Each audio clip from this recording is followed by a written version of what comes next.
이거는 우리 서울 아버지 학교 교장 선생님으로 계시는 우리 김성목 장로님, 오늘교회 장로님으로 선포되시고요. 나오셔서 결혼의 진실이라는 제목으로 말씀 전해주도록 하시겠습니다. 우리 나오실 때 축복으로 어떤 마음을 표할까 생각했는데 축복으로 우리 크게 박수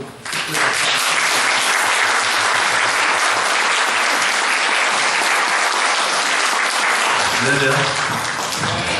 만나서 반갑습니다.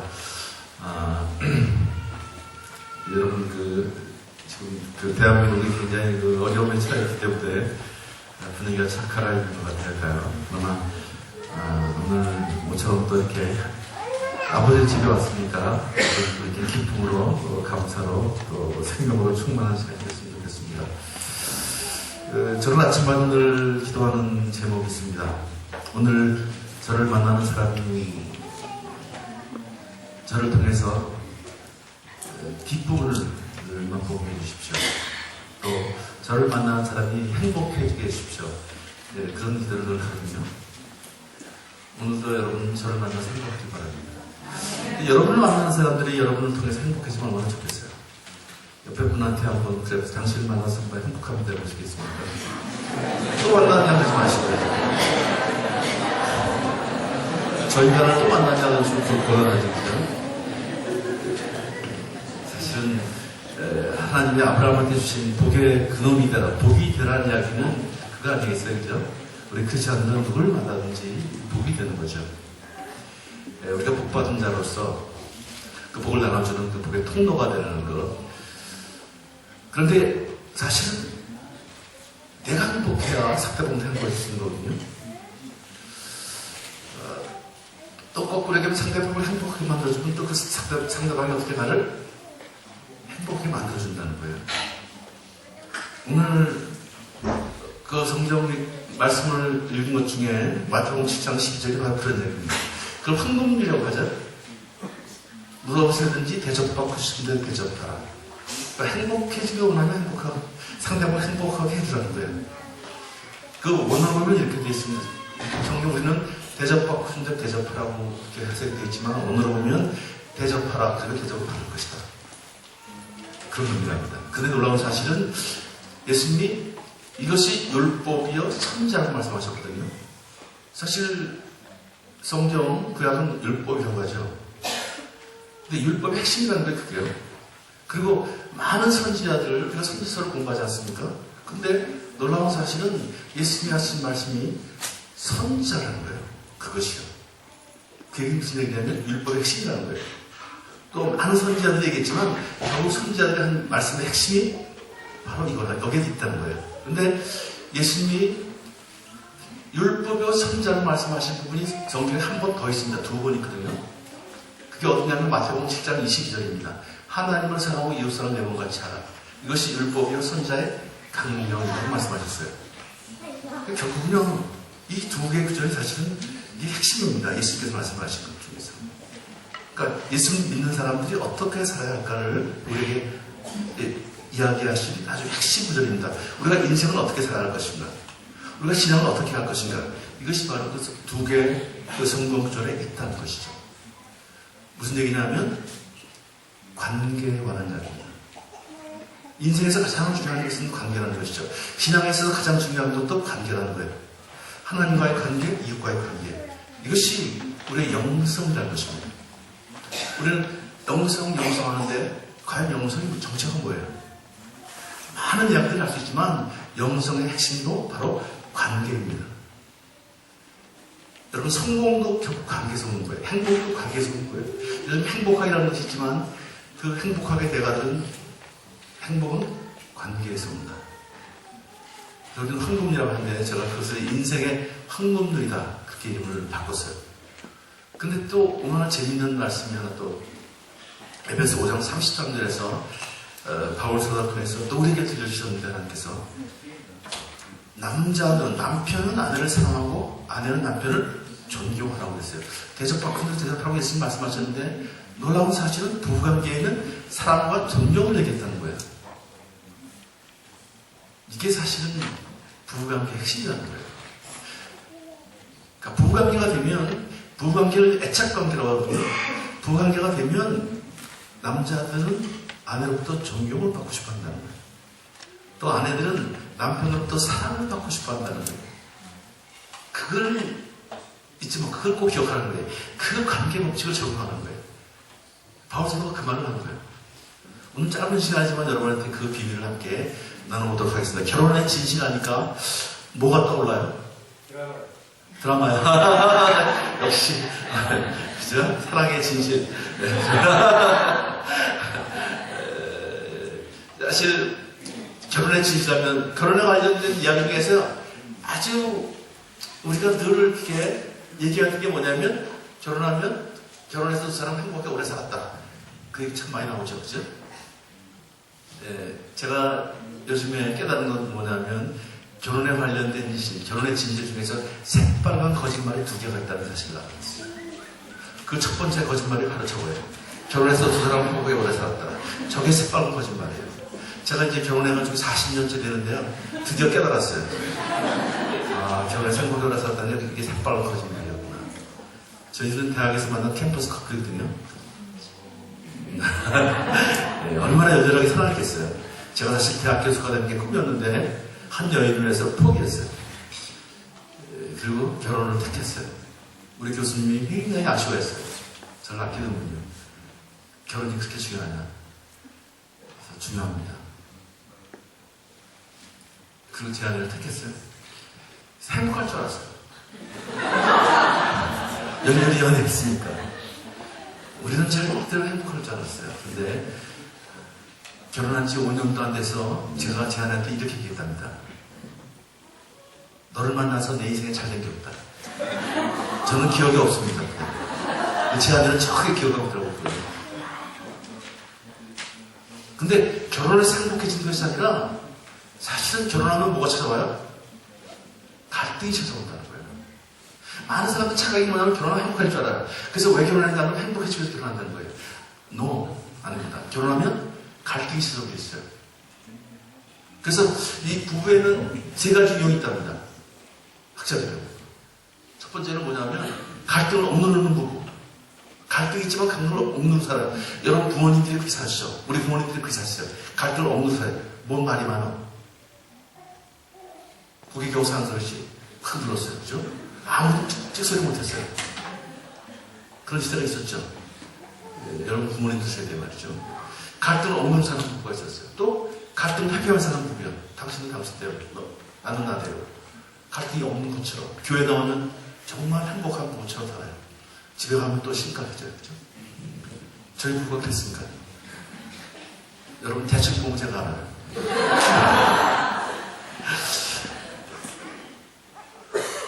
갈등 회피하는 부부가 있어요. 또 하나는 뭐냐면 세 번째는 갈등을 극복하는 부부. 공통점은 뭐예요? 갈등이 있다는 거예요. 그래서 결혼하신 분들 있죠? 예, 결혼하신 분들한테 제가 확실한 혼수감을 하나 소개할게요. 혼수. 여러분 결혼 생활에 내내 쫓아있는 여러분과 함께하는 혼수가 뭐예요? 갈등이라는 사실이죠. 많은 사람들이 결혼하면 행복해질 줄 알고요. 결혼했다가 갈등이 오니까 충격을 받는 거예요. 잘못 만난 거 아니야? 뭐가 잘못된 거 아니야? 네, 당황하지 마세요. 올 게 온 거예요.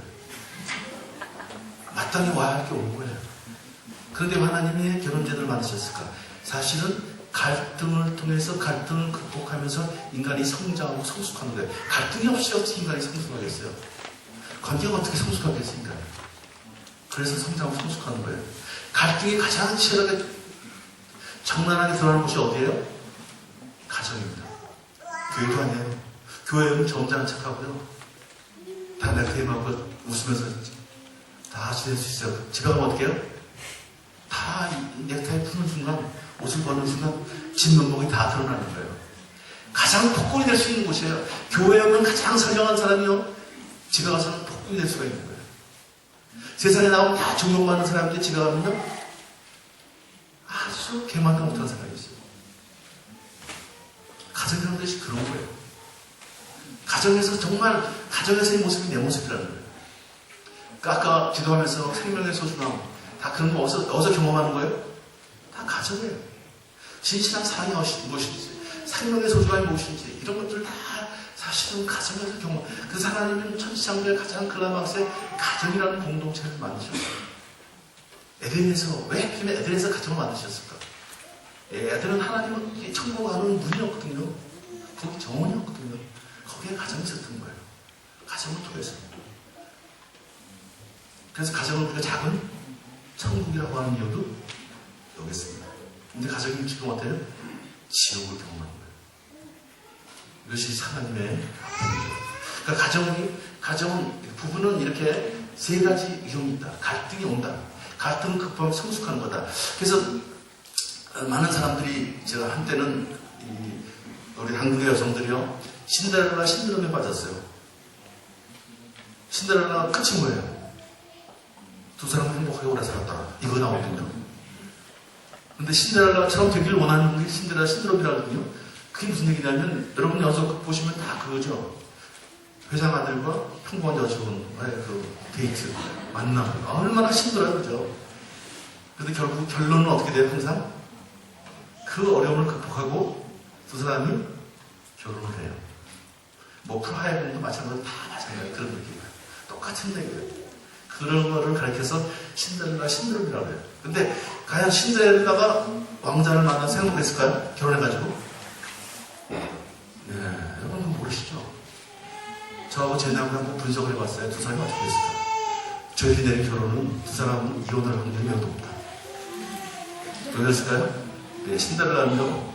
신데렐라가 아무리 미인이고요, 왕자가 아무리 잘생겨도 두 사람은 죄 속으로 가득한 인간이에요. 죄인이에요. 죄인과 죄인의 만남이에요. 근데 그분들이 예수님 만났다는 얘기가 없어요. 가장 큰 문제가 그거예요. 또 신데렐라는 뭐가 많은 여자예요? 상처가 많은 여자예요. 그 상처를 갖고 있는 거예요. 그 상처가 치유가 안 되는 거예요. 또 두 사람은 뭐가 달라요? 문화가 달라요. 제가 우리 인간을 가장 어렵게 만드는 세 가지 요소, 인간을 자유롭게 하지 못하는 세 가지 요소를 항상 뭐로 얘기했냐면 죄성과 상처와 문화를 얘기했거든요. 근데 그걸 그대로 갖고 있어요. 그런데 왕자는 안타깝게도 아버지와 결혼을 안 했다는 거예요. 신데렐라는 어머니와 결혼 안 했다는 거예요.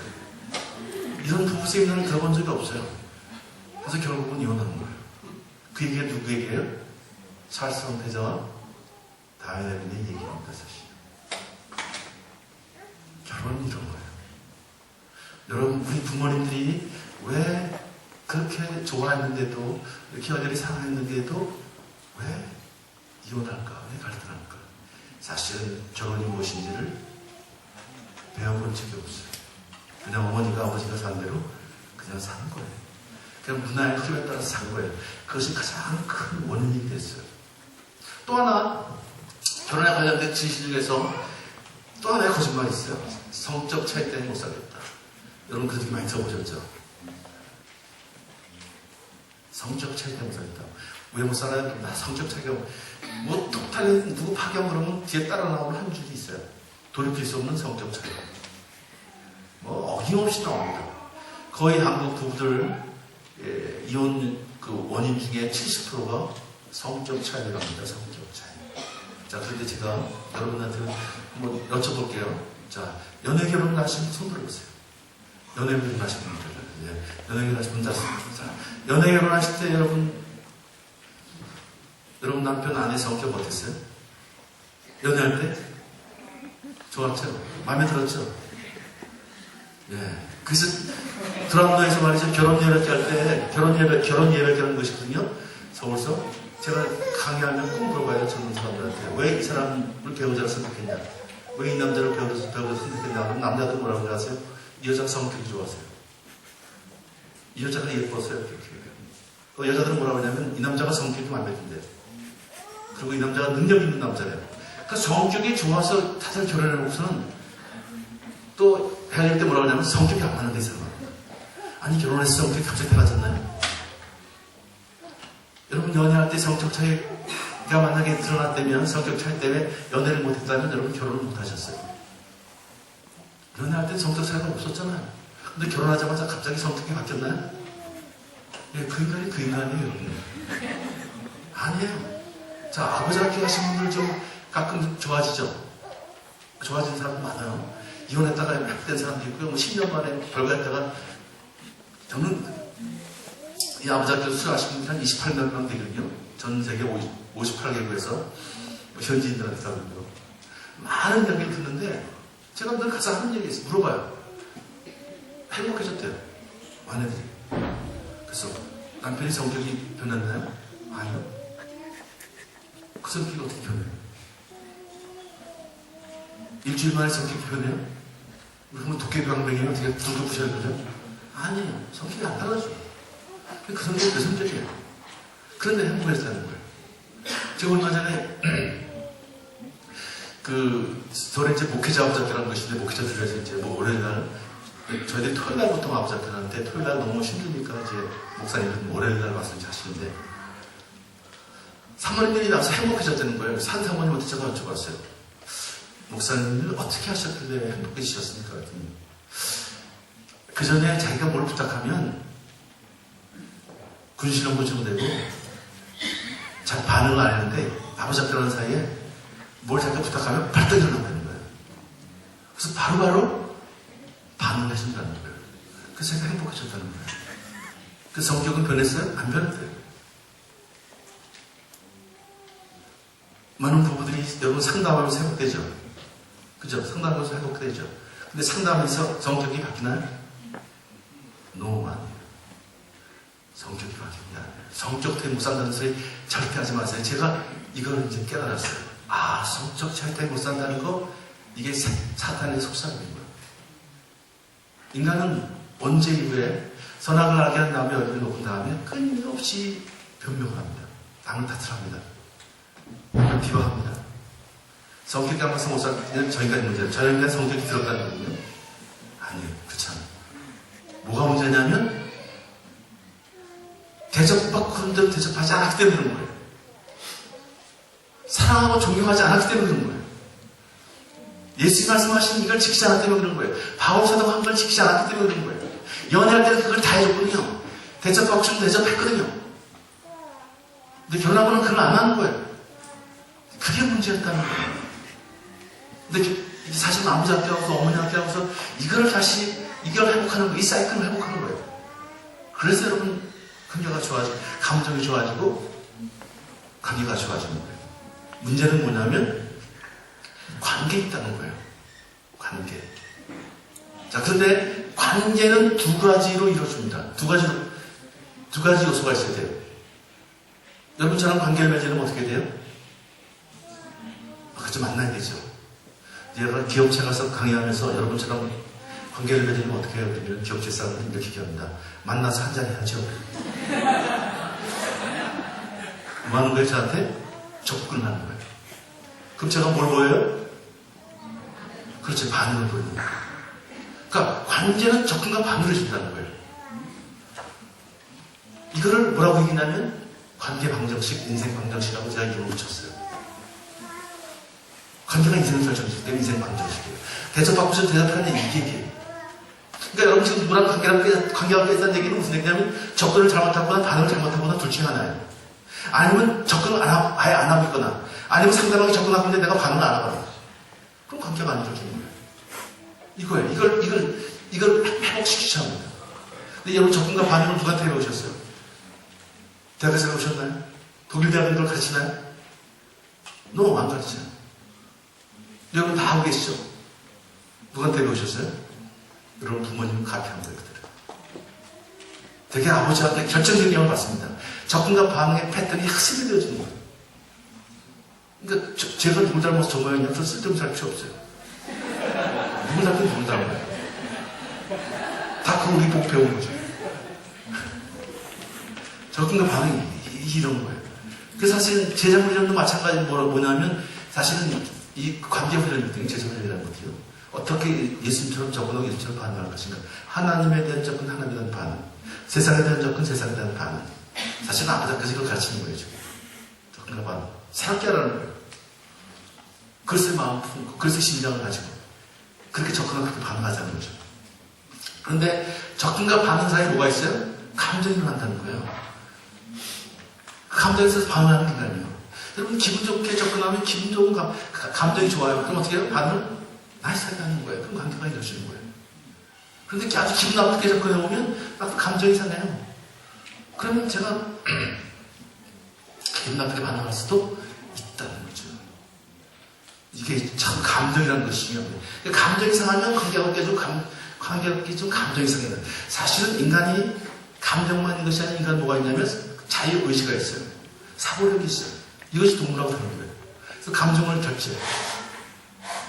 또 상황을 뛰어넘을 수 있는 그런 반응을 할 수가 있어요. 자, 그건 다른 얘기지만 제가 오늘은 시간이 없으니까 감정과 이 관계에 대한 얘기만 좀 포커스를 맞추면 불화와 갈등이 심해지면 두 가지 현상이 하는데 감정은 계속 부정적인 강화 현상이 벌어지고요. 관계는 상호 경직이 된다는 거예요. 이게 무슨 얘기냐면 감정이 좋을 때는 불화와 갈등이 심해지면 감정이 좋을 때는요. 불화와 갈등이 심해지면 감정이 상하는데 점점 부정적으로 생각이 든다는 거죠. 예를 들면 감정이 상했을 때 남편이 밥을 맛있게 먹고 있으면 기분이 좋아요, 나빠요? 기분이 나빠요. 저게 시춘인가 밥만 먹게. 꼴도 비슷한 말이 나오는 거예요. 꼴도 보기 싫은 거예요. 박차고 그냥 나가버려요. 그러면 박차고 나가보면 남편은 그걸 못 느낄까요? 못 느낄까요? 금방 안에 남편도 사실 느껴요. 저게 나를 무시하는 거. 인간은요, 0.02초 만에 그걸 다 캐치하는 능력이 있다는 게 있어요. 더 부정적이야. 요 접근과 반응이요. 관계가 좋을 때는 접근과 반응이 아주 자유롭거든요. 여러분 연애할 때는 별의별 소리 다 했잖아요. 오빠 나 다리 아프다. 나 좀 먹어줄래? 나 짜증난다. 좀 먹고 싶다. 나 배 아프다. 별소리 다 해요. 그럼 오빠가 뭐라 그래요? 어디가 아픈데? 얼마나 아픈데? 내가 업어줄까? 별소리 다 해요. 또 집에 들어가서 해져가지고 말이죠. 오빠 나 배 아픈데 어떻게 해? 그러면 야, 내가 글로 갈게요. 오빠가 이 뭔데 어떻게 와? 그러면 오빠 나를 위해서 기도만 해줘. 그러면 또 오빠가 뭐라 그래요? 그래, 너를 위해서 오늘 기도할게요. 하나님 너를 아껴주는지 아니면 대신 나를 아껴주는지 둘 중에 하나 택하라는 거. 하나님하고 기도하라. 밤새도록 감동 그 자체예요. 무슨 성적이 거기 없어 성적이 있어요. 그렇게 다 하는 거예요. 누구든지 다. 그리고 뭐 옆에 있으면 또 그러잖아요. 오빠 나 배 아프다 그러면 뭐 자기 배는 똥배 내서 약속하고 누가 있거나 말거나 다 해줘요. 얼마나 행복해요. 근데 관계가 깨졌는데 갈등이 있는데 그 남편한테 배 아프다는 얘기 쉽게 나와요, 안 나와요? 잘 안 나와요. 꾹 참다가 그래서 아파가지고 뭐 배 아프다 그러면 남편이 뭐라고 반응할까요? 네, 약 먹어 병원에 가봐. 그 정도는 아주 양호한 거고요. 화장실 가봐. 그리고 딱 가면서 뭐라고 중얼 거리냐면 네 처음부터 많이 먹었다고 받아요. 딱 그러고 나가면 그 찬바람이 들어 나가는데 아내가 그걸 알아요 몰라요 또 그런 분위기를. 그걸 또 금방 알아요. 그러니까 더 감정이에요. 감정을 감정에서 이거예요. 아주 지금 예를 하나 더 들어볼까요? 아내들이 말이죠. 전날 밤에 예를 들어서 조금 전날 이제 남편하고 사소한 일들에 감정이 상했는데 남편이 아침 일찍 출근하는데 밥을 못 해먹겠어요. 그래서 나갔어요. 아침을 준비 못해서. 그 나갔는데 남편이 이제 그날 저녁에 들어오는데 미안하니까 남편이 좋아하는 미역국을 좀 끓였어요. 열심히 잘 끓였는데 그만 친구가 전화를 해가지고요. 친구하고 얘기하는 바람에 그 국이 좀 쫄았어요. 약간 짜졌어요. 자, 남편이 와서 국을 딱 내놨는데 남편이요. 국을 먹으면서 국을 한 모금 딱 먹었어요. 지금 아내의 관심은 어디 있어요? 국맛이었던 거. 남편을 위해서 남편이 좋아하는 벽을 끓였으니까 남편이 국맛에 대해서 언급을 해주길 바라는데 이 남편이 말을 안 하는 거예요. 그걸 먹으면서 딱 국을 내놨을 때 남편이 내가 좋아하는 국을 끓여서 고맙다. 맛있는데 오늘 짜. 그래서 꼭 참고 짜면 죽어요까지 한 걸 먹는다고. 당신 끓여서 참 맛있다. 라고 접근해줬으면, 그렇게 반응해줬으면, 아내는 어때요? 여보, 좀 짜지 않아? 내가 사실 이래서 내가 다시 끓여줄까? 뭐 이렇게 해가지고 또, 그러면 감정이 얼마나 좋아져요. 근데, 남편이 말 안 하니까 아내가, 여보, 국맛이 어때? 라고 물었어요. 남편이 야 그게 짜냐 그랬어요. 자 그게 짜냐 그 얘기 들으면 우리 아내들 마음이 감정이 좋아요 나빠요? 감정이 나빠진다는 거예요. 근데 그게 짠 건 사실이 아니야. 그거 사실 아니야. 나는 사실을 얘기했는데 감정 상한다는 거예요. 신기하죠? 나는 사실을 얘기했는데 감정이 상하는 거예요. 그게 짠냐? 그럼 아내 마음 감정이 상하는 거예요. 그때라도 아내가 여보 사실 이래서 내가 친구가 전화해서 응? 이게 미리 좀 내려놨으면 좋은데 응? 참 미안하다 하면서 물을 넣고 다시 끓일까 하다가 그러면 또 국물 셔보질까봐 당신 진국을 내리려고 했는데 너무 미안해 다시 끓여줄까? 그렇게 만약에 반응하면 남편이 또 뭐라 그랬어요? 괜찮아 내가 그냥 먹을게. 그럼 되는 건데 아내가 감정이 상하니까 뭐라 그래? 그럼 먹지 마. 누가 안 먹는다고 그랬어요? 그렇게 짜다고 그랬지? 나는 그렇게 짜다고 그러는데 안 먹는다고 먹지 말라고 그러는 거예요. 그럼 남편이 그 말을 하면 어떻게 해? 주방이 열리면 야 그럼 관도 안 먹어. 탁 차고 나 일어나요. 엉뚱하게 이제 벌어지는 거예요 감정이. 그 다음날 일어나서 아내가 또 국을 끓였어요. 이번 날 어떻게 끓일까요? 이번 날 싱겁게 끓여요.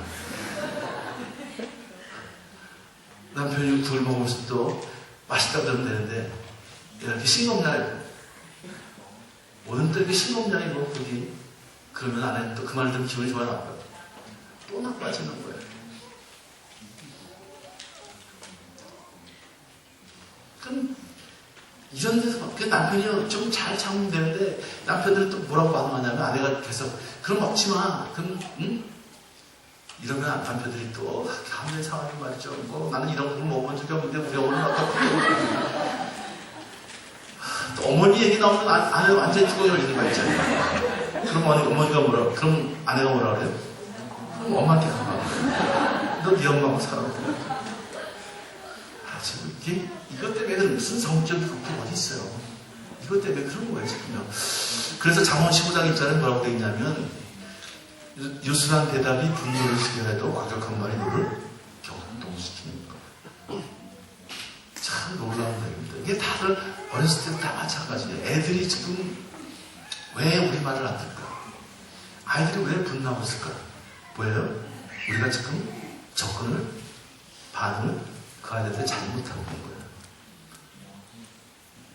아이들이 분노하는 이유는 아이들이 우리는 다 옳고 그름을 따지잖아요. 여러분 아이들한테 틀린 얘기 한 적 있어요? 나쁜 얘기 하시나요? 얼마나 구적이 옳은 얘기 하세요. 그런데 애들은 안 듣거든요. 듣기 싫거든요. 왜? 감정이 상해요. 마찬가지예요. 뭐 저도 제 아내하고요 늘 많이 다투던 얘기가 뭐냐면 내가 네 학생이냐? 내가 네 학생이냐? 제 아내가 선생님이었거든요. 너 누구를 가르치려고 그러냐? 그러면 제 아내가 하는 얘기 있어요. 내가 하면 이제 누가 하냐? 다 당신 잘 되라고 합니다. 제발 좀 그만하라고 그러고요. 아주 사명감을 갖고 당신을 위해서 이거예요 여자들도. 그러면서 저한테 하는 질문이 있어요. 내가 한 얘기 틀린 얘기예요. 틀린 얘기 있으면 대보래요. 근데 틀린 얘기 우리 아내들 하는 얘기 틀린 얘기 있어요 없어요? 네, 없다는 데 문제가 있어요. 다 맞아요. 부모들도 다 맞아요. 그래서 제가 그랬어요. 그래 네가 한 얘기 다 맞지. 대학 4년 후거든요. 네가 한 얘기 다 맞는다. 틀린 얘기 하나도 없어. 근데 뭐가 문제인지 알아? 그때 이제 뭐가 문제냐고 그러면 동그랗게 되더라고요. 그래서 바로 그게 문제다 그러더라고요.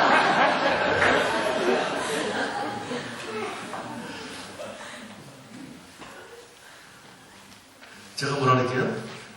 네가 한 얘기를 듣고 있으면 내가 기분이 나쁘다고 그랬어요. 뭐가 상하는 거예요? 감정이 상한다는 거예요. 우리 아내 여러분도 잘 알죠. 여자들은 옳고 그른 게 아주 분명하거든요. 대부분 여성들이요. 아주 정답을 사시는 분들이 많거든요. 그런데 그분들이 옳고 그름을 얘기하는 거예요. 그 성경은 선악을 알게 한 남의 열매를 먹지 마라 먹으면 죽는다는 얘기가 여러 가지 영적인 의미가 있지만 그 중에 하나는 뭐냐면 선악의 개념으로 얘기하면 감정이 상하고 감정을 깨진다는 거예요. 벌거벗으나 부끄러워하지 않는 그런 정서적인 친밀감, 육적인 친밀감, 영적인 친밀감이 이루어지지 않는다는 거예요. 이게 생명나무 공동체, 가정이라는 생명나무 공동체의 특징이라는 거예요.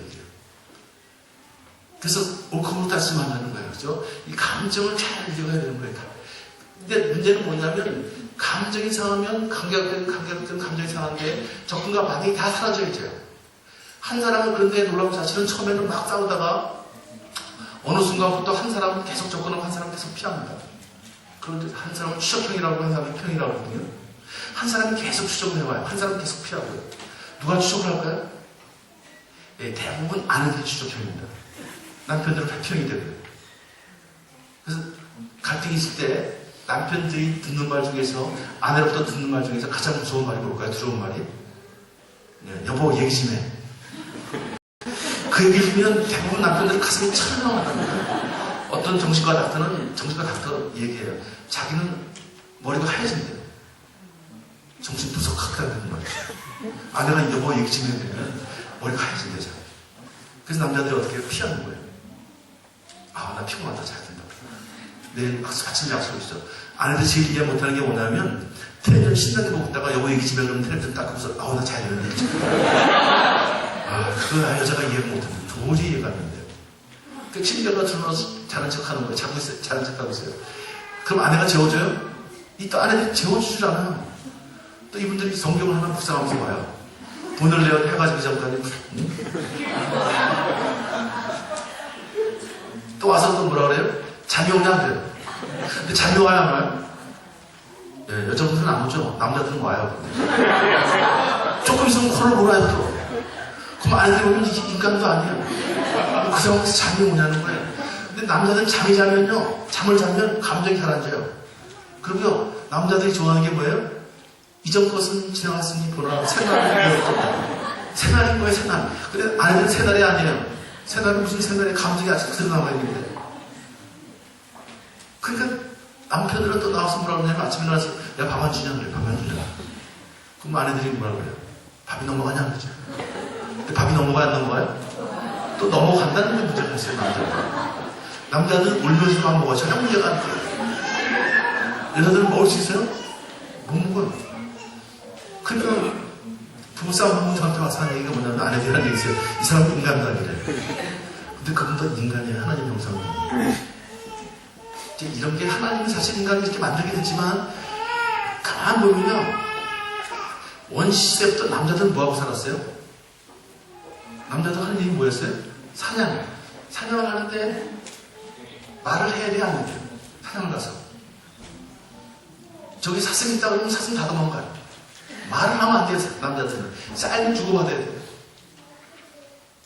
또, 감정이 풍부하면, 감성이 아주 풍부하면, 사슴을 죽일 수 있어요, 없어요?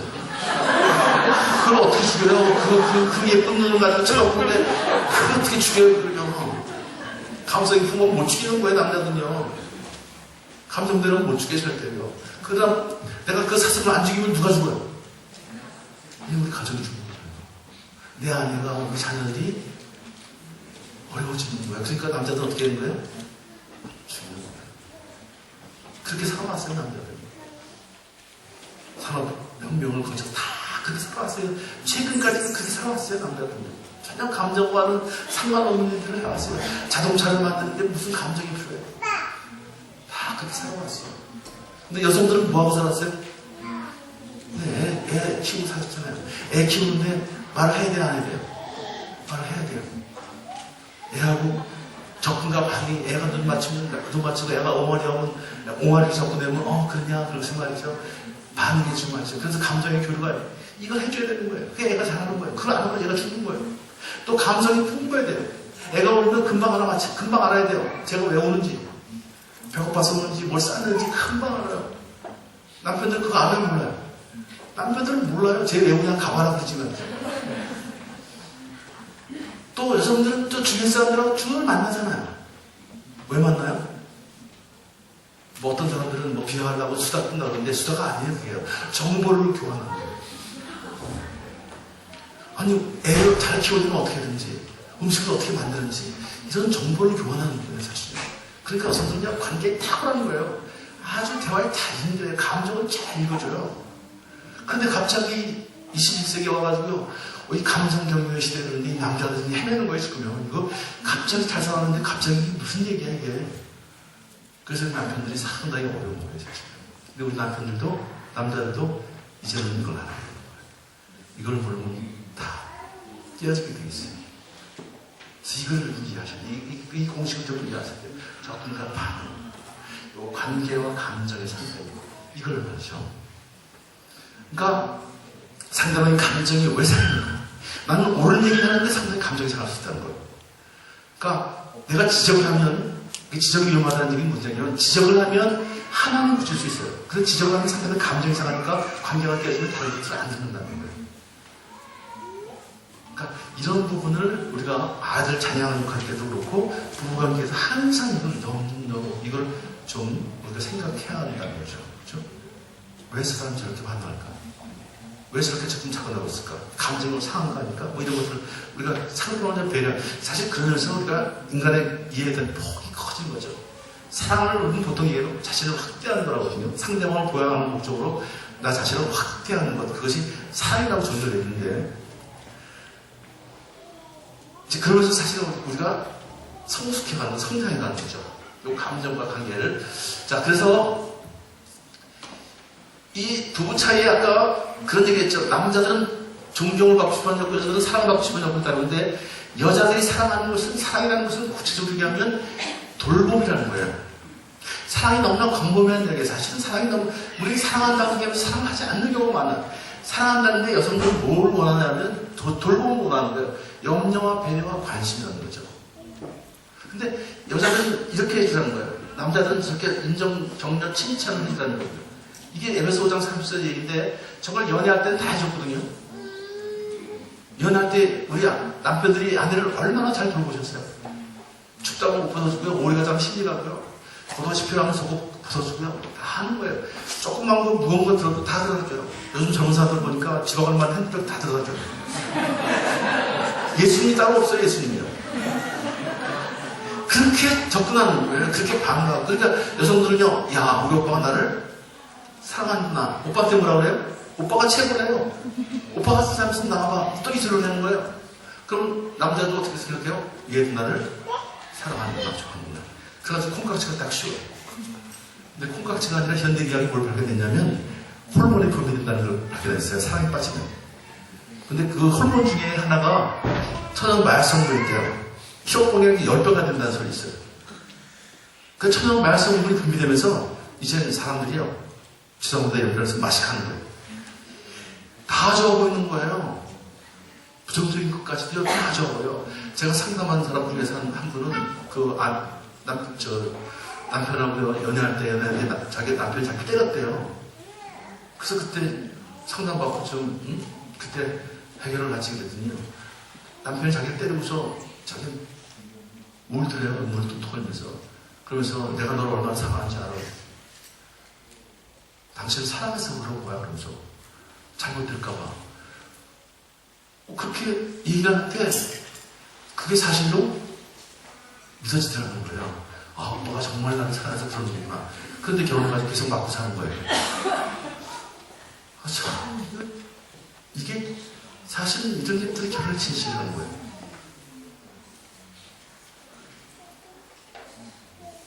호르몬이 분비되기 시작하는 거예요, 이제. 다 적어버리는 거예요. 그래가지고 막 지난 사랑의 고백들이 나와요, 이제부터는요. 남자들은 뭐라고 해요? 난 너를 위해서 죽을 수도 있다. 하늘은 별을 따다 줄게. 이런 소리 나오는 거죠. 또 여자들은 뭐라고 해요? 난 오빠하고 살면 굶어도 좋아. 오빠가 가졌나 어떻게 갈 수 있어. 야, 또 오빠들이 말이죠. 우리 어머니 굉장히 까다로우신 분인데 어떻게 하면 좋냐. 그러면 오빠 걱정하지 마. 오빠를 낳아주고 키우신 분인데 내가 못 모실까봐 걱정하지 마. 그러니까 야, 우리는 천생연분이구나. 하나님께서 만나게 해주셨다. 그리고 이제 결혼하는 거예요. 결혼하니까 어떻게 해요? 전혀 예상하지 않았던 일이 일어나는 거예요, 이제. 전혀 예상 밖의 일들이 일어나요. 옷 벗어주나요? 지난번에 MBC에서 한번 여자분들이 나와가지고 남편 얘기를 하는데 한 분이 그러더라고요. 겨울에 낮에 기온이 따뜻해져가지고 남편이 전화를 했더래요. 날씨 따뜻하니까 만나서 오늘 저녁 사줄게. 데이트하자 그랬대요. 자기는 따뜻하니까 정장을 하고 나왔는데 갑자기 저녁 먹고 나서 기온이 뚝 떨어진 거예요.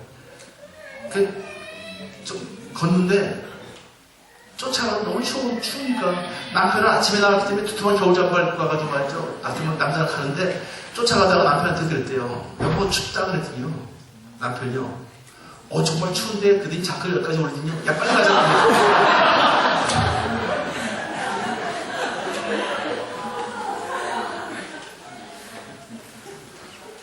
산에는 별 따준 사람 있나요? 예, 별을 따다 주면 물도 안 떠봅니다. 이제 물도 오라고 그러죠. 제가 이런 얘기 했더니 제 아내는 뭐라 했냐면 당신은 더 지독한 사람이래요. 근데 뭐가 지독하냐 그랬더니 제가 예수님 흉내를 냈대요. 침대에 들어가지고 뭐라 그랬는데 그냥 침대에 딱 대자로 들어가지고 양 목마르다고 그랬대. 이런 해프닝이 일어나는 거예요. 그거 왜 그럴까요? 예, 사실은 호르몬이 수명이 있다는 사실이 밝혀졌어요. 안타깝게도 길어야 3년 정도면 끝난대요. 호르몬이 끝나고 나니까 이제는 그런 감정도 다시 그러니까 안 하는 거예요. 남자들은요, 결혼을 뭐라고 생각하냐면 결혼을 과업이라고 생각하거든요. 결혼식이 끝나는 순간 남자들은 게임 끝났다 생각해요. 여자들은 새로운 관계의 시작이라고 생각해요. 여기서 또 갈등이 있어요. 근데 남자는 염려와 배려를 관심을 나눠주는 결혼식에 이걸 끝까지 해주는 거예요, 사실은. 저건 여러분 예수님처럼 정말 끝까지, 제자들 삶에서 끝까지 떠나신 예수님처럼 저번에 염려와 배려와 관심을 끝까지 기울여주셔야 돼요. 저 잘 들어주시고요. 연애할 때 어떻게 하셨나 한번 생각해보세요. 잘 들어주시고요. 그렇죠? 공감해주고, 아, 그렇구나. 눈도 맞춰주시고요. 손도 좀 잡아주시고요. 좀 안아주시고요. 이제 아버지 앞에서 이 훈련을 시키는 거예요. 다시 처음 마음으로 돌아가서. 또 아내들은 어떤 문제가 있냐면 크게 인정해주고 친절하고 격려해주는 남편인데 오빠인데 결혼하고 나니까 어때요? 오빠가 최고예요? 아닌 거예요. 그래서 오빠한테 뭐라 하면 계속 충고하고 조언하는 거예요. 내가 아니면 이런 얘기 누가 하냐고 말이죠. 그래 남편들이 그게 이제 남편 잘 되어가는 건데 남편들 그 때문에 이제 화가 나는 거예요. 이런 날 무시해 날 가르쳐. 그러니까 남편들이 뭐라고 지적한다고 그러죠. 잔소리 한다면 이제 그래서 그러는 거예요. 아내는 사랑하기 때문에 그걸 하는 거거든요. 아내들이 접근하는 건 사실은 내가 당신을 사랑하고 있는 이 소리인데 남편들은 그게 듣기 싫으니까 입을 다물어요. 피하는 거예요.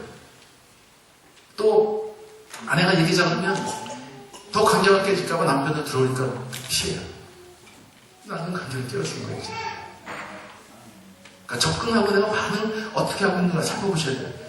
아내들이 접근할 때는요, 당신은 괜찮은 남자야 라고 접근해야 되는 거예요. 그냥 관계 속으로 나오는 거예요. 남편들은. 근데 감정이 상하면 그게 안 되거든요. 당신이 그러니까 그렇지 나쁜가. 그렇게 접근하면 남편들은 자꾸만 피하는 거예요. 근데 남편들도 잘 이해하셔야 합니다. 그렇게 해서 피하다가 아내가 나중에 접근하다가 딱 마음의 문을 닫아요. 네, 접근에 맞춰서 마음을 돌이켜요. 그러면 심각한 정서적 분리 현상이 벌어져요. 그래서 이제 애 때문에 살다가 애들이 떠나고 나면 못 살아요. 그런 걸 그렇게 해서 뭐라 그래요? 황혼이라고 하죠. 그런 일이 벌어지는 거죠. 남편들은 그때 피하시면 안 되는 거예요. 아내가 원하는 건 뭐예요? 내가 당신한테 소중한 존재냐. 내가 당신한테 내 인생을 맡겨도 되는 거냐. 정말 당신이 나를 사랑하고 있는 거냐. 이걸 확인하고 싶은 거거든요. 그럼 남편이 좀 들어주고요. 좀 안아주고 꼭 잡아주고요. 당신은 나한테 가장 소중한 사람이냐. 사실은 그거예요. 두 사람이 다 뭘 원하는 거냐면 내가 누가 뭐래도 나는 당신한테 사랑받고 싶다는 거예요. 누가 뭐래도 난 당신한테는 존경을 받고 싶다는 거예요. 존중을 받고 싶다는 것입니다. 이것이 인간의 이 부관계의 핵심이에요. 에베소 5장 30절에 바울 사도가 그래서 이걸 정확하게 얘기한 거예요. 근데 현대 심리학자들이 저거를 지금 밝혀내고 있어요. 남자들은 존경을 받고 싶어하는 욕구가 있고 여자들은 사랑받고 싶어하는 돌봄을 받고 싶어하는 욕구가 있다. 그래서 아내한테 제가 부탁을 드리고 싶으면요. 그런 얘기 있죠. 어디 길 가다가 남편이 길을 잘 모른다. 길을 잃어버린 것 같다. 그럼 아내들은 깜짝할 때는 금방 알아요. 이 뇌는 자녀운대가 잘 연결이 되어 있거든요. 이 남자들은 자녀운대가 잘 연결이 안 돼 있어가지고요. 집중력을 당한 대신에 그런 상황 판단을 듣거든요. 여성들은 금방 알아요. 길을 잃어버렸구나. 길 잘 모르구나. 그럼 아내들이 그죠. 여보 길 좀 물어보세요. 그죠. 자, 그때 길 물어보고 남편이 있다 없다. 예, 길을 안 물어보고 그냥 독일을 헤매고 다녀요. 예, 마찬가지예요. 독일 사람은 독일을 헤매고 다니고 미국 사람은 미국을 헤매고 다니고 한국 사람은 한국을 헤매고 다니면 똑같아요. 제가 달라스에서 한번 그 교민교회에서 하는데 20종 이 사건이 하나 있었는데 끝나고 났더니 저한테 한국 여자분이 와서 그러더라고요. 한국 남자도 그래요, 그러는 거예요. 한국분이 그러니까 제가 왜요? 그랬더니 자기 남편은 중국 남자예요. 이제 국제결혼을 했는데 중국 남자하고 이제 사는데 그 달라스 얼마나 커요. 그 남편이 길을 잘 모르는 것 같으면 허니 하면서 아주 길 좀 물어보면 남편이 화를 내면서 You are insulting me 그런데요. 그 자기는요 그 화를 내가지고 그냥 혼자 막 다닌다는 거예요. 그래가지고 자기는 중국 사람이라 좀 성격이 괴팍하구나 그렇게 생각이 들어요. 제가 이렇게 했더니 한국 남자도 그래요 그런 거예요. 예, 한국 남자는 더 하면 더 했지. 그러니까 이 전 세계 남자들이 해외로 다니고 있어요 지금.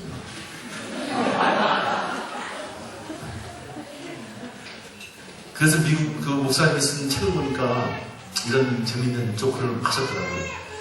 모세가 이스라엘 민족을 끌고 애굽에서 탈출해 나와서 가나안으로 가죠. 근데 광야를 거치죠. 광야를 가는데 며칠 걸렸어요? 40년. 근데 그 며칠 거리래요, 그게요? 네, 길어야 열흘 정도 가면 되는 거리인데 40년이 걸렸대요. 왜 40년이 걸렸을까요? 여러분 뭐 성경 다 잘 배우셨으니까 그 이유는 다 아시죠? 근데 그 목사님이 그러시더라고요. 그 당시에 지도자가 누구였냐? 누구예요? 모세와 아론. 남자 여자예요? 이 남자들이 길을 안 물어봐서 40년이 걸렸어요. 이게 조크라고 이제 그런 일 하신 건데 예, 그걸 영적으로 해석하면 제가 또 이자도 올리니까 여러분 그냥 조크. 그러니까 남자들은 길을 안 물어본다는 거예요. 또 주차장 갈 때도요. 제가 이런 상담을 많이 받거든요. 제가 왼쪽이라고 그랬는데 아내가 여보 왼쪽 그랬더니 남편이 오른쪽으로 간다는 거예요. 그러니까 한 번은 그러더라고요. 젊은 그 사모님이 와서 그러더라고요.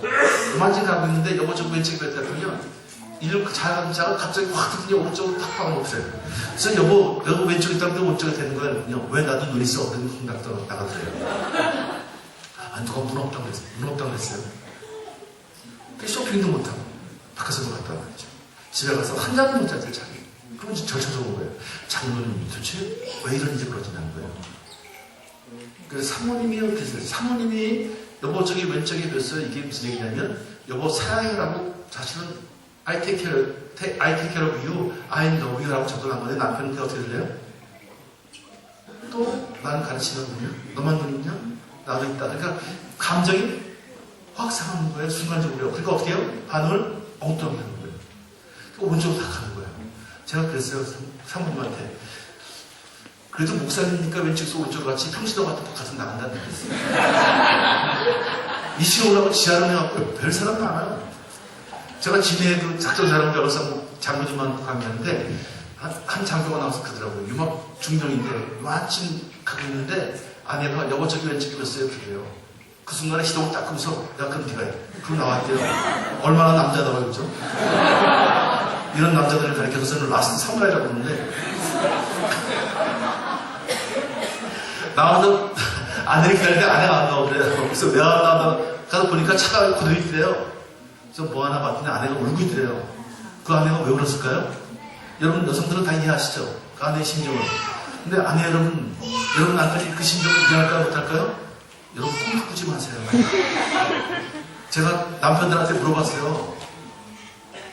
아내가 왜 울었을까요? 근데 뭐라고 대답할까요? 여러분 남편이죠? 네, 운전면허증이 없어서 울었다. 남편이 키를 갖고 나가서 울었다. 여러분 이렇게 달라요. 그래서 군님 쇠되는 거예요. 아내라서 야 너 왜 울어? 너 뭘 잘했다고 그러냐? 제 강의 듣고서 너무 창피하다. 근데 사실 그 당시에 누가 잘못했어요? 잘못한 사람이 없다는 데 문제가 있는 거예요, 여러분. 아내는 아내대로 사랑한다고 적어나오고 남편은 그 말을 듣고 너 또 나를 무시해? 나를 가르쳐? 그게 화가 난 거예요. 정도 이상 화가 냈으니까 그건 좀 문제가 있지만 남편 입장으로 보면 어떻게 해요? 참 틀린 게 아니에요. 근데 관계는 깨어진다는 거예요. 참 놀라운 거예요. 다들 적응이 나를 무시한다고 그러는데요. 그래서 화가 나는데 제가 보면 무시가 아니라 왜 사랑하는 사람이 무시하겠어요? 무시가 아니라 무식한 게 맞아요. 남자들은 단순 무식하고 여자들은 복잡 무식하고 그 차이만 있어요. 단순 무식하고 복잡 무식한 이 남편하고 아내가 둘이 만나가지고요. 아주 단순하고 아주 유치한 주제 갖고요. 아주 복잡하고 비열하고 악랄한 싸우는 게 부부싸움이에요. 여러분 무슨 대단한 지역 싸우셨어요? 뭐 북한 핵 문제를 어떻게 해결할 것인가 이런 거 싸우고 싶었어요. 맨날 뭐 치약을 그랬잖아요. 가운데서 했잖아요. 양말을 거기서 벗어나면 내가 발톱을 거기서 깎지 말라고 몇 번이나 얘기했냐. 왜 전화 한 통 없었냐. 왜 눈을 지켰느냐. 너 말꼬리를 왜. 너 이걸 반다고 했냐고. 아, 지난번에 참 창피한 건데 그 당시엔 뭐야? 감정이 상한 거예요. 이런 거예요. 근데 요 부부관계는 가장 소중한 관계이기 때문에 부모와 자녀 관계도 가장 소중한 관계이기 때문에 이런 걸 애착관계라고 하거든요. 애착관계. 가장 꼭 필요한 관계. 꼭 없어서는 안 되는 관계. 그래서 마음이 상하는 거예요. 이게. 단 사람이 그러면 마음이 안 상해요. 그런데 나를 사랑해줄 사람이, 나를 존중해줄 사람이 그러니까 감정이 상하는 거예요. 그러니까 부부관계나 저 부모와 관계에서는요, 이 발톱을 내가 깎지 말았는데 거기서 또 깎는 거나 북한 핵 문제나 동일한 의미가 있는 거예요. 생존의 의미, 내 삶의 의미가 있는 거예요. 이렇게. 제가 요즘 이걸 깨달았어요. 제가 나이 60 넘었어요. 아, 이런 거구나, 이런 거구나. 성경은 그걸 구체적으로 설명할 수는 없었어요. 그죠? 근데 그 놀라운 비밀을 여기 숨겨놨어요. 그래서 아내 여러분, 남편을 다는 비결을 드릴 테니까 요거 잘 기다려 보세요. 하나만 지키시면 돼요. 주차장 들어갈 때 절대 얘기하지 마세요. 잘 응용하세요, 이거요. 여보, 왼쪽, 오른쪽 하지 마세요. 가만 나오세요. 파킹 끝나는 적이 있어요. 뭐라 그래요? 야, 당신 정말 파킹 끝내준다. 당신같이 파킹하는 사람 있으면 나오라고 그래. 그거 서러움만 크게 했어요. 그 다음에 여러분 왼쪽 하고 오른쪽. 뭘 그렇게 복잡하게 안다. 칭찬은 고래도 춤추한다는 책 있죠? 예, 그 고래는 틀림없이 수컷입니다. 이거를 기가 막히게 잘한 우리 한국의 옛날 우리 역사 속에 나타난 인물이 하나 있어요. 누구예요? 평강공주요. 바보 온다를 위대한 장군으로 만들어냈잖아요. 그게 남자를 움직인 것은 뭐예요? 아내의 칭찬이에요. 부모의 아내를 움직인 건 뭐예요? 부모의 칭찬과 격려가 필요한 거예요. 이게 핵심이라는 거예요. 이거는 놓치고 있었던 거예요. 자꾸만 뭘 지적하고 가르치면 되는 줄 알았는데 그런 것들이 아니었다는 거죠. 그런 가르쳐야죠. 훈계하는 그 가르쳐야죠. 그런데 적군과 반응 이걸 훈계하는데 중요한 건 뭐냐면 에베소 6장 4절 보면 주의 교훈으로 말씀과 교훈을 훈계하라고 하잖아요. 그런데 그 앞에 뭐가 있어요? 예, 이걸 무슨 다 입고 있어요. 자녀를 뭐 하라고요? 노엽게 하지 말래요. 이거는 다 놓치고 있어요. 훈계를 하는데 가르치는데 자녀를 노엽게 하는 거예요. 가르치면 돼요, 안 돼요? 안 되는 거예요. 이거예요. 전가 받는지. 그러니까 이거를 우리가 끊임없이 훈련할 필요가 있죠. 안 되는 분들은 하나님께 성령의 도우심을 받고 기도하는 거예요. 이 훈련을 하시는 거예요. 제자 훈련 이 훈련을 하시는 거예요. 이거 적군과 반응. 이 훈련 하시는 거죠. 자, 마지막으로 하는 기타는 뭐냐면 아이도 마찬가지. 이게 성적인 문제인데, 사실은, 성격 중에 이런 성격이 있어요. 정리정돈을 잘하는 사람이 있어요. 이 정리정돈을 잘해야 안정감을 가는 사람이 있어요. 반듯해야 마음이 편한 사람도 있어요. 나는 그런 사람이라고 손 들어보세요. 예. 그죠? 예, 많이 있을 텐데. 예, 그 성격 좋은 성격이에요? 나쁜 성격이에요? 아주 좋은 성격이에요. 여러분 다 그렇게 배우셨잖아요. 그렇게 하라고 했잖아요. 자, 그런데 그렇게 정정을 잘하는 사람은 어디 가든지 다 환영받아요. 교회 사랑받고요. 직장 가면 직장 사랑 다 환영받아요. 그런데 문제가 될 소지가 있는 곳이 하나 있어요. 어디에? 예. 벌거벗으나 부끄러워하지 않는 그 작은 소리가 있어요. 벌거벗는데요. 저 옷 좀 헝그러뜨리면 어때요? 근데 그건 어떻게 해요? 절대로 헝그러뜨리면 안 반듯하게 했어요. 그래서 아버지가 집에 들어오면 이제 사실은 아내가 좀 그러면 남편들이 조금 스트레스 받죠. 애들 스트레스 받죠. 근데 좀 잘 살펴봤어요. 근데 남편들이 심하면요, 어떤 일이 벌어지냐면 남편들이나 아버지는 가정의 보호자예요. 양육자예요. 가정의 보호자예요. 그러니까 아빠가 온다 그러면 어때요? 가정에 축제가 일어나야 되는 거예요. 야, 아빠 오신다. 우리의 보호자가 오시니까. 그런데 만약에 아주 시각적인 아빠가 나타나면 어떤 일이 벌어져요? 경보 사인을 올 수 있어요. 떴다 조심해라. 치워라 치워. 막 치웁니다. 온 가정에 긴장이 들어요. 제가 그 한국의 그 고위공직자들 이제 강의를 가서 한 분한테 들었는데요. 이분이 2달, 3달 한 번씩 이제 바쁘니까 지방에서 근무하다가 올라오는데 어느 날 중학교 아이가 일기장을 썼는데 그 일기장을 보면 충격을 받는 거예요. 뭐라고 썼을까요? 오늘은 그자가 오는 날이다. 자기는 내가 왜 썼는지 이해가 안 됐다는 거예요. 내가 어떻게 했길래 말이지. 2달에 한 번 세라니 무슨 자제를 하나 내가 뭐. 근데 제 강의 듣고서 이분이 충격을 받은 거예요. 아, 이거였구나. 근데 모르고 사는 거예요. 우리가 모르고 사는 거예요. 그 조금 이런 거는 좀 조금만 배우시면요, 금방 어디 행복해질 수 있거든요. 아무것도 아니에요. 그냥 우리는 내가 너무나 당연한 것처럼 생각하는데 상대방의 감정을 사랑하는 거예요. 긴장하게 만들어. 온 가족 긴장하게 만드는 거예요. 그래서 예전에 여러분 그 한국의 한 고대 다니는 학생이요, 부모를 죽인 아주 끔찍한 사건이 있었어요. 그죠? 기억나세요? 아버지는 해군사관 학교를 나오고 어머니는 이대 정학과를 나오시고요. 어머니는 신학대를 나오신 분입니다. 그런데 그 둘째 아들이요, 부모를 잔인하게. 근데 나중에 큰형이 이제 가출했다가 동생이 그런 일을 저지른 다음에 나타났는데, 그때 큰형이 나와서 기자들하고 인터뷰하는데 제가 그 신문이 아니라 잡지에 나온 책을 봤어요. 딱 한 줄 나왔어요. 내가 그게 딱 보니까 아, 이거였구나. 내가 뭐라고 하냐면,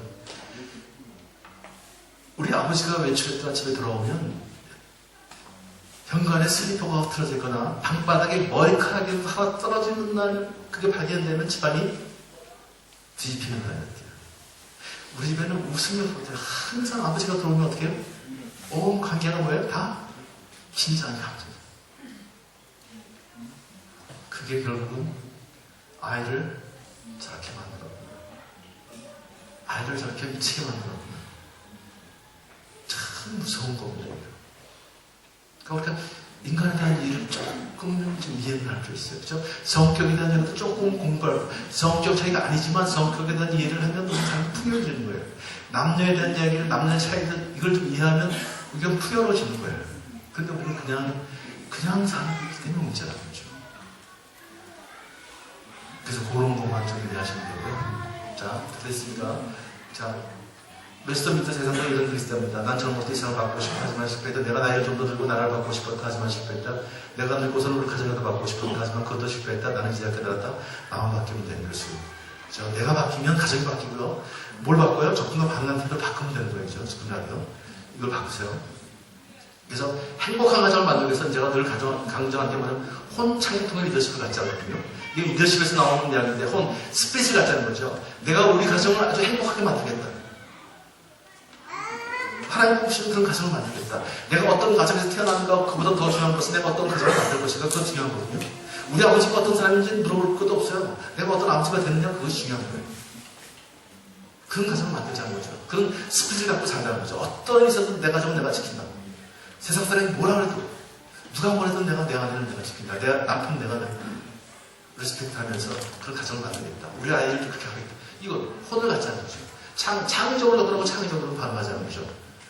예수님처럼 접근하고 예수님처럼 반응하면 됩니다. 예수님은 하나님과의 관계에서는 아주 보수적인 분이었습니다. 그러나 인간과의 관계에서는 아주 창의적이셨던 분이에요. 아주 진보적인 분이죠. 그러니까 창의들하고 어울리고 말이죠. 세계들과 어울리고 말이죠. 그러나 하나님과의 관계에서는 아주 보수적이었던 분. 신앙에서 그렇죠? 죄송합니다. 소통하자는 거죠. 하나님과 소통하고요. 이거 소통하고. 소통의 반대는 불통이죠. 불통보다 나쁜 건 뭐냐면 꼴통입니다. 한국 사람들은 꼴통 받는 것 같아요. 제가 보니까 이 전 꼴통, 들 꼴통, 보수 꼴통, 진보 꼴통, 뭐 약간 여자 꼴통, 남자 꼴통, 젊은 꼴통, 늙은 꼴통, 같은 꼴통들로 가득 차 있어요. 꼴통은 뭐가 꼴통이냐면 내가 오르니까 다 내 눈높이에 맞춰 나한테 접근하는 게 꼴통이거든요. 나는 절대 못 바꾼다. 이게 꼴통이거든요. 소통은 뭐예요? 상대방의 눈높이에 맞춰 내가 접근하고 반응해주는 거예요. 이 소통의 모델을 제시한 분이 바로 예수님이십니다. 그래서 예수님 믿으면 피가 통하는 거예요. 생명이 살아나는 거예요. 그래서 관계가 살아나는 거예요. 예수님은 그래서 관계 회복을 위해서 오신 거예요. 십자가를 믿는 거예요. 하나님과의 이웃과의 관계 안에 소통을 위해서 오신 거예요. 하나님과 소통, 이웃과 소통. 이걸 그래서 우리가 새로운 삶이 시작되는 거예요. 이걸 우리는 구원이라고 하는 거예요. 이 땅에서 그런 것들이 우리가 그걸 경험할 수 있어야 한다는 게 우리 크리스찬들 말이죠. 부활의 감격은 그것입니다. 그러나 정말 부부관계에 어려움이 있을 때 누가 십자가를 져야 되냐? 우리 남편들이 십자가를 지는 거죠. 먼저 화해서를 내밀라는 거예요. 먼저 접근하라는 거예요. 자녀들과 문제가 있을 때 여러분이 먼저 내미십시오. 여러분이 연로하신 부모님과 문제가 있다면 여러분들이 먼저 접근하세요. 접근하세요. 어떤 반응이 오더라도 그게 십자가 지는 거 아니겠어요? 그래서 관계를 회복시키는 거예요. 그래서 새로운 관계로 나가는 거예요. 그래서 우리 가정에 구원이 많아요. 우리 가문의 구원이 많아요. 그래야 민족의 역사가, 우리 가문의 역사가, 민족 역사가 달라질 거 아니겠습니까? 여러분들한테 그런 축복이 있길 바랍니다. 우리 다시 한번 간절하게 기도하실게요. 자, 기도하겠습니다. 하나님, 오늘 부족한 조언을 통해서 정말 인간관계의 비밀, 또 특별히 부부관계의 비밀을 조금이나마 알게 하시니 감사합니다. 하나님 깨달은 대로 정말 접근하고 반응하는 예수님의 그 신장을 가지고 예수님처럼 접근하고 반응하는 가운데 나의 삶이 변하게 하시고 우리 가정이 변하게 하시고 우리 가문의 새로운 역사가 쓰여지게 하시고 우리 교회가 새로워지는 또 지역사가 변화되는 놀라운 은총을 베풀어 주옵소서. 예수님 이름으로 기도드립니다. 아멘.